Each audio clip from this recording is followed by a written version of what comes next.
Namaste and welcome. I am Pratim Ranjan Bose and you are listening to my podcast Perspective.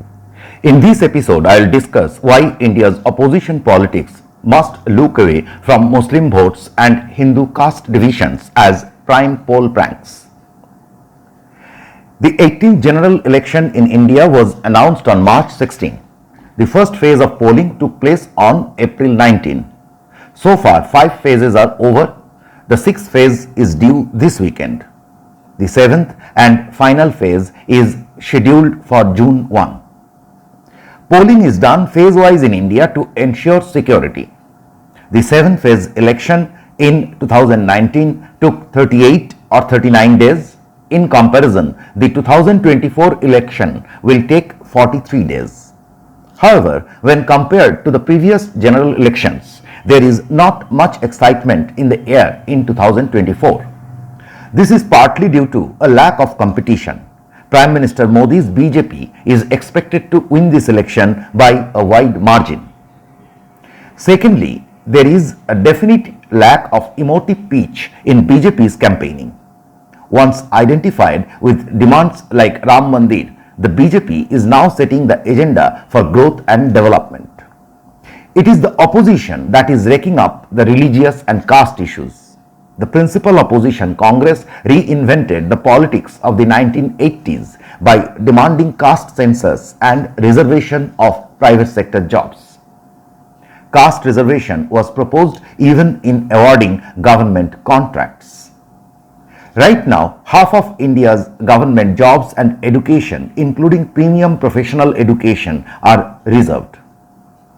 Persons who are abysmally low on merit take advantage of this window, thereby casting a shadow on the overall competence level of the economy.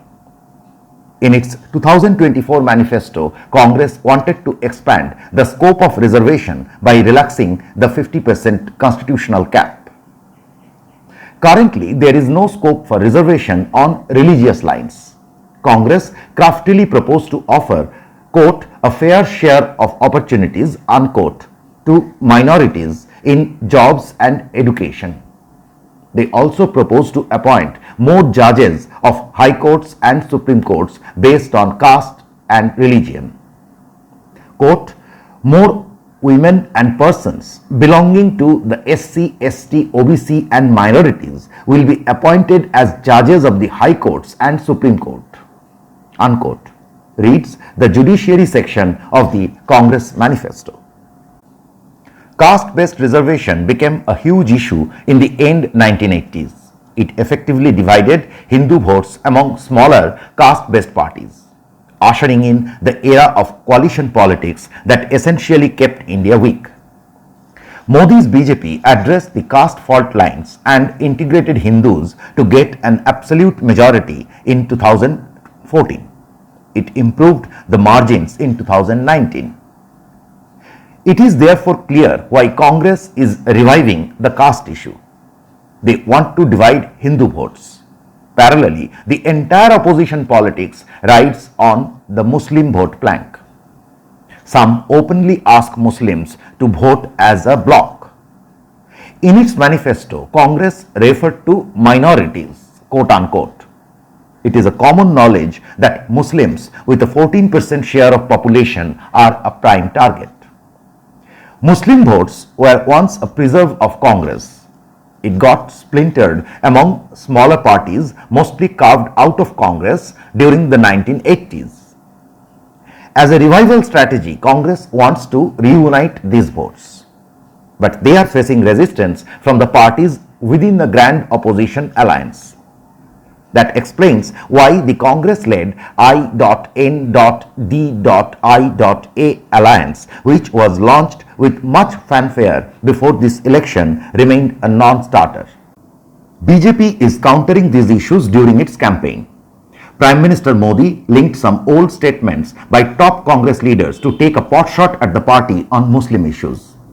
The Congress manifesto is referred as the Muslim League Manifesto, quote unquote. Muslim League was the proponent of the religion-based partition of India in 1947. The party still participates in Indian elections. Such counters are normal during the election process. The religion-based partition of a nation cannot be done away with.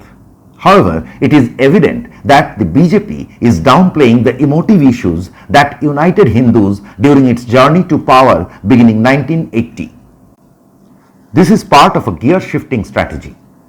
BJP started its journey with demands for the abrogation of Article 370 from Kashmir, Ram Mandir, the Uniform Civil Code, and making India a nuclear power.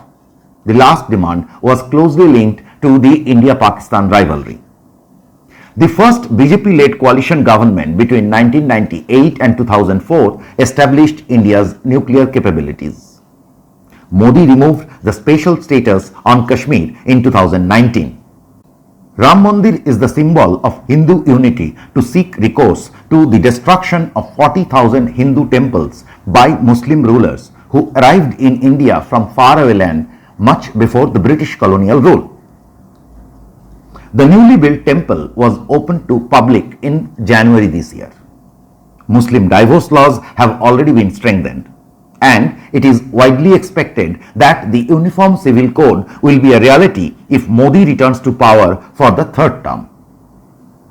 To put it into perspective, Modi has achieved the majority of BJP's early demands and more.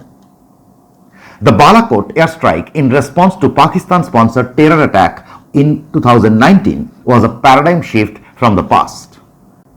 Over the last 4 decades, Pakistan-sponsored terrorists launched many daring attacks on India. The most daring of these attacks took place on November 26, 2008, when Pakistani gunmen killed hundreds of civilians in India's commercial capital of Mumbai. The incident was better known as 26/11. To the dismay of common Indians, the weak Congress-led coalition government failed to act against Islamabad for such a heinous crime. The Indian hesitation stemmed from the fact that Pakistan was a nuclear state. Modi turned the table. The Balakot airstrike 200 kilometers inside Pakistan marked the arrival of a new India that talks in the language of power. Since then, India made rapid progress on all fronts to become a major stakeholder in global politics and economics. Pakistan followed a reverse trajectory. Their domestic politics was always a mess. Now they are caught in an economic mess with inflation shooting through the roof and common people are revolting against the government. While the Indian side of Kashmir is peaceful and is undergoing unprecedented development, Pakistan-occupied Kashmir or POK blew up in protests last week against the non-availability of basic necessities. The days of unholy competition are over. Pakistani businessmen are now putting pressure on their government to resume trade with India to bring down prices.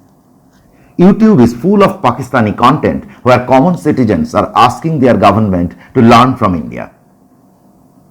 India and Pakistan are not mere nations. They are symbols of one of the worst religious rivalries with most fatal consequences.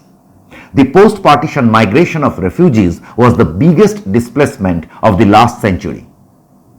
Naturally, India-Pakistan rivalry became an election issue on either side of the border in the past.